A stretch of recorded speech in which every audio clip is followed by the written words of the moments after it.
T K Rajmohan sir, ഏജൻസികൾക്ക് ലഭിക്കുന്ന വലിയൊരു സ്വാതന്ത്ര്യം ഈ ഘട്ടത്തിൽ നമുക്ക് ചർച്ച ചെയ്യപ്പെടാതെ വയ്യ. വളരെ കൃത്യമായി അത്തരം നടപടികൾ എടുക്കാൻ ഭാരത സർക്കാർ മുന്നോട്ട് നീങ്ങുകയാണ്. തീർച്ചയായിട്ടും നമ്മുടെ എനിക്ക് അങ്ങനെ ഒരു സർക്കാർ മാത്രമാണ് പറയാൻ എനിക്ക് സാധിക്കില്ല. കാരണം ഞാനൊരു മുൻ ഓഫീസർ. അതിൽ വളരെ കൃത്യമായ ഒരു ഇടപെടൽ ഞാൻ അങ്ങയോട് നടത്തുകയാണ്. എനിക്ക് നേരിട്ടറിയാവുന്ന ഒരു വിഷയമാണ്. തടിയൻ്റെ അവിടെ നസീറിനെ ഇവിടെ തിരുവനന്തപുരം മ്യൂസിയം പോലീസ് അറസ്റ്റ് ചെയ്യുന്ന ഒരു സാഹചര്യം ഉണ്ടായി. ഒരു രാത്രി അവിടുത്തെ CAA നേരിട്ട് വിളിച്ച് മുസ്ലിം ലീഗിൻ്റെ പ്രധാനപ്പെട്ട ഒരു നേതാവ്, അന്ന് ഇവിടെ ഉമ്മൻചാണ്ടി സർക്കാർ ഭരിക്കുന്ന സമയമാണ്, ഇവിടുത്തെ മുസ്ലിം ലീഗിൻ്റെ വളരെ പ്രധാനപ്പെട്ട ഒരു നേതാവ് അന്നത്തെ മ്യൂസിയം CAA വിളിച്ചു പറഞ്ഞ് ഉടനടി റിലീസ് ചെയ്യിപ്പിച്ചിട്ടുണ്ട്. അത് വളരെ കൃത്യമായി ഭരണപരമായ ഒരു ഇടപെടൽ അവിടെ ഉണ്ടായിരുന്നു തടിയൻ്റെ അവിടെ നസീറിൻ്റെ കാര്യത്തിൽ. പിന്നീട് തടിയൻ്റെ അവിടെ നസീറിന് എന്താണ് സംഭവിച്ചതെന്നൊക്കെ നമ്മൾ കണ്ടതാണ്. അപ്പോൾ ഈ ഏജൻസികളെ കൂച്ചുവിലങ്ങിടുന്ന രീതി, ആ രീതിയിൽ ചെറിയൊരു മാറ്റം ഇപ്പോൾ കാണുന്നില്ലേ?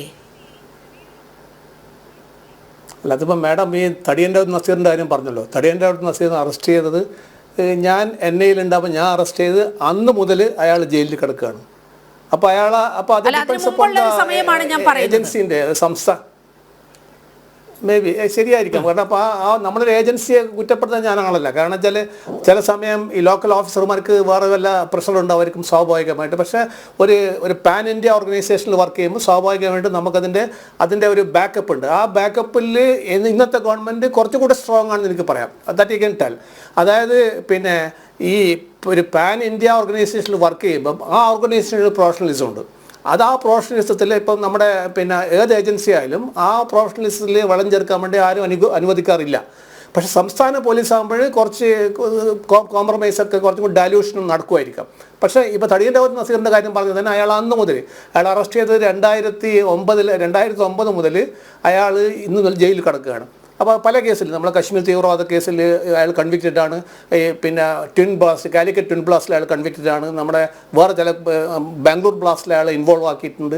അങ്ങനെ പല കേസുകൾ ഇപ്പോൾ അയാൾ ജയിലിൽ കിടക്കുകയാണ്. അപ്പം നമ്മൾ മനസ്സിലാക്കേണ്ടത്, ഞാൻ നേരത്തെ പറഞ്ഞ മാതിരി ഒരു NIA ഓർഗനൈസേഷൻ സ്വാഭാവികമായിട്ടും പ്രൊഫഷണൽ രീതിയിൽ തന്നെയാണ് മുന്നോട്ട് പോകുന്നത്. അപ്പോൾ അങ്ങനത്തെ ഏജൻസിക്ക് ഇപ്പോൾ ഈ ഗവൺമെൻറ്റിൽ നിന്ന് കുറേ കൂടി ബാക്കപ്പ് സ്വാഭാവികം കിട്ടുന്നുണ്ട്. ദേശദ്രോഹപരമായ കാര്യങ്ങൾ, ദേശസ്നേഹത്തിൻ്റെ കാര്യത്തിലൊക്കെ വളരെ വളരെ മുൻപന്തിയിലാണ്. അതിൽ എല്ലാ ബാക്കപ്പും ലഭിക്കുന്നുണ്ട് തീർച്ചയായിട്ടും. പക്ഷെ അത് ഓരോ ഗവൺമെൻറ്റും മാറി വരുമ്പോൾ ഡയലൂഷൻ നടക്കുന്നുണ്ടെന്ന്, നാഷണൽ ലെവലിൽ നടക്കുന്നുണ്ടെന്ന് എനിക്ക് പറയാൻ പറ്റില്ല. നടക്കാൻ സാധ്യതയില്ല. കാരണം അതിൽ ഉദ്യോഗസ്ഥന്മാരൊക്കെ വളരെ ഒരു നോൺ പൊളിറ്റിക്കലാണ്. അതായത് പൊളിറ്റിക്സ് അല്ല അത് രാജ്യത്തിൻ്റെയും ദേശത്തിൻ്റെയും സ്നേഹമാണ്. ഞാനും നിങ്ങളും ഈ നാടിനോട് കടപ്പെട്ട ആൾക്കാരാണ്. ഞാനും നിങ്ങളിവിടെ സർവേ ചെയ്യുന്നത് ഈ നാട് ഇവിടെ ഉള്ളതുകൊണ്ടാണ്. അപ്പോൾ തീർച്ചയായിട്ടും അങ്ങനെ ഒരു ഏജൻസികളെല്ലാം പരിപൂർണ്ണ വിശ്വാസത്തിൽ എടുക്കേണ്ടവരാണ്, ഒരു സംശയവുമില്ല. പക്ഷേ ചില സംസ്ഥാനങ്ങളിലെ കാര്യമാണ് ഞാൻ പറഞ്ഞത്. പോലീസിലെ പച്ചവെളിച്ചത്തെക്കുറിച്ചൊക്കെ നമുക്ക് അങ്ങനെ തള്ളിക്കളയാൻ കഴിയുമോ? പോലീസിലെ പച്ചവെളിച്ചമൊക്കെ വളരെ കൃത്യമായി ഇപ്പോഴും സജീവമല്ലേ? ഇല്ല, അതുകൂടി മുൻനിർത്തിക്കൊണ്ടാണ് ഞാൻ പറഞ്ഞത്. ഈ ഏജൻസികളെ, അന്വേഷണ ഏജൻസികളെ, പോലീസിനെയൊക്കെ എത്രത്തോളം സ്വാതന്ത്ര്യം ആരാണ് നൽകുന്നത് എന്ന ചോദ്യം കൂടി ഈ കാലഘട്ടത്തിൽ പ്രസക്തമാകുന്നത് അതുകൊണ്ടാണ്.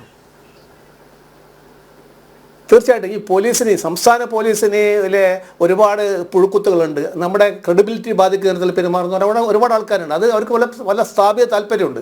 പക്ഷേ അത് മെജോറിറ്റി അങ്ങനല്ല. മൈനോറിറ്റിയാണ്. അവർക്ക് അവരുടെ താല്പര്യങ്ങൾക്ക് വേണ്ടിയിട്ട് ഏത് കോംപ്രമൈസിനും തയ്യാറാവും. അങ്ങനെ കോംപ്രമൈസ് തയ്യാറാവുമ്പോഴാണ് ഈ എഫിഷ്യൻസി ഓഫ് ദ ഫോഴ്സ് നഷ്ടപ്പെടുന്നത്.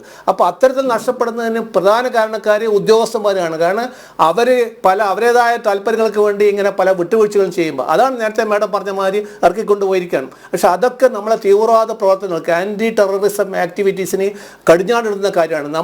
നമ്മുടെ സംസ്ഥാനത്ത് അത് കുറേ കൂടി നന്നായിട്ട്, കുറേ കൂടി എഫിഷ്യൻ്റായിട്ട് പ്രവർത്തിക്കേണ്ട ഒരു ഏജൻസിയാണ് നമ്മുടെ ആൻറ്റി ടെററിസം ഗ്രൂപ്പ് ATS. പക്ഷേ ATSന് ഇപ്പോഴും തന്നെ എഫക്റ്റീവായിട്ട് മുന്നോട്ട് പോകുന്നുണ്ടോ എന്ന് എനിക്കൊക്കെ സംശയമുണ്ട്. സ്വാഭാവികമായി ബലപ്പെടുന്ന കുറെ കാര്യങ്ങളാണ് കഴിഞ്ഞ കുറച്ച് ദിവസങ്ങളായി നമ്മുടെ മുന്നിൽ വരുന്നത്.